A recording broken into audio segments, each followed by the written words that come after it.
Estudiantes de Comunicación Social de segundo semestre de la Universidad Minuto de Dios, el presente trabajo se basa en el énfasis que realiza la investigación dentro de la vida cotidiana, donde por medio de varios autores, como Estanislao Zuleta, Vygotsky, Haynes, Foerster, Heller y Weber, citan sus respectivas posturas críticas de lo que como sociedad construimos conocimientos, emprendemos acciones y observamos nuestra realidad.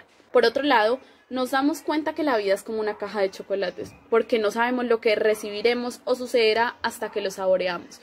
Y en este tipo de reflexión, Zygmunt Bauman, en su documento El miedo líquido, habla respectivamente del terror que vive el ser humano en su día a día según sus situaciones, sin dejar atrás que esta actividad académica busca que el futuro comunicador social entienda la cultura que vive los diferentes actores y la postura que se debe tener ante las circunstancias que se viven a diario en la sociedad. Pues el comunicador no es aquel que señala, sino por el contrario, aquel que evidencia los procesos comunicativos a través de las circunstancias. La investigación pretende transformar, asociando el saber como el mapa de la realidad y la acción como un proceso investigativo, el cual modela al ser humano con la posibilidad que aquel tiene de indagar más allá de lo que está a su alcance.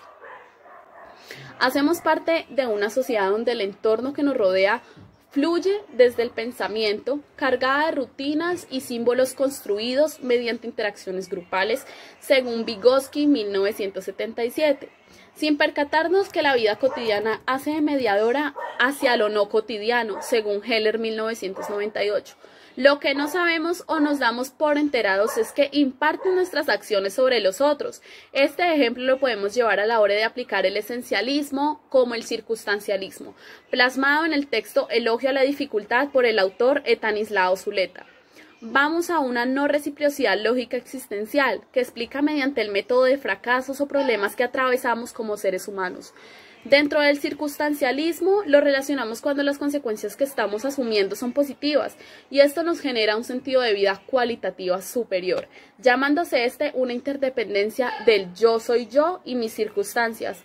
Pero a la hora que las consecuencias sean negativas, culpo al otro. Aquí está presente el esencialismo, creyendo así que el prójimo es nuestro enemigo porque no comparte nuestra misma ideología, grupo político o pensamiento. Es por ello donde pretendemos atrevernos a cambiar nuestra vida de manera positiva, generando un cambio interno individual, valorando la diferencia, dejando de pensar eso que creamos nuestra verdad absoluta, siendo así que el estudio de la vida, tanto social como personal, nos enseña cuán próximos se encuentran uno del otro. La idealización y el terror es lo que día a día o semanalmente vive el ser humano, significando el fin de su meta o los medios que procuran su conquista. Por ello, Estanislao Zuleta hablaba que todos nos proponemos metas u objetivos, los cuales no se tratan de contar con la capacidad de alcanzarlos, sino más bien observando que realmente lo que deseamos sea alcanzable o inalcanzable, ya que muchas veces el hombre desea mal y lo que más desea es la felicidad. Es allí que por tanto se realiza un ideal de perfección que direcciona a frustración sin esfuerzo y sin lucha.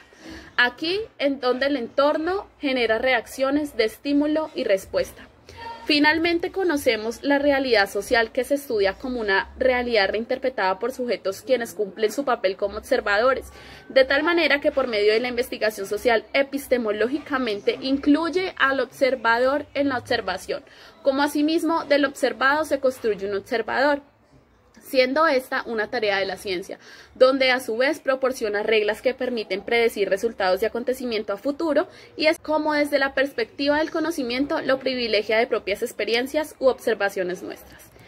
Weber 1993 se toma al lenguaje y la comunicación como los recursos fundamentales de los cuales se valen los individuos, los grupos y las comunidades para construir su vida cotidiana y su propia identidad social y cultural. Según Foerster 1991, conocer es actuar, actuar es conocer. Así que se puede conceptualizar a que gracias a la acción o praxis, asimismo como práctica del ser humano, es donde decide y logra transformar su mundo o su entorno en el cual está presente, por medio de la investigación, planteando sus conocimientos y así cumpliendo las competencias del ser, saber y hacer. Aunque el ser humano se enfrenta a diario a un sinfín de circunstancias, tanto económicas, sociales, personales, entre otras. En ella se involucra una gran variedad de actores sociales.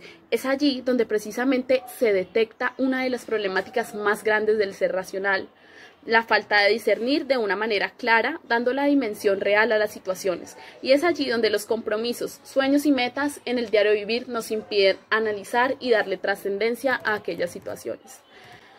Un ejemplo claro de nuestra cotidianidad es el analizar cuántas veces en el día percibimos de una manera analítica, tal vez hablamos de un problema o limitación de una persona, algún cambio no tan notorio en nuestras áreas de trabajo o de estudio, y no hablamos precisamente en evidenciar. Por este motivo, muchos rutinarios de nuestro diario vivir nos resultan inadvertidos, no son objetivo nuestra atención y no son reconocidos ni valorados como importante, según Heller 1998. El miedo líquido cada vez se hace más latente a las personas, y es que al pasar de los años el temor al miedo de la muerte se ha ido perdiendo, y en tiempos de pandemia, donde la solución está en nuestras manos, genera un sentido adverso. Es como si las personas retaran la misma muerte, sin medidas, sin precaución y sin valor a la vida. Qué complejo es entender la mente del ser humano. Este trabajo de la materia Introducción de la Investigación en Comunicación fue realizado por Sandra Lozano y Laura Galvis.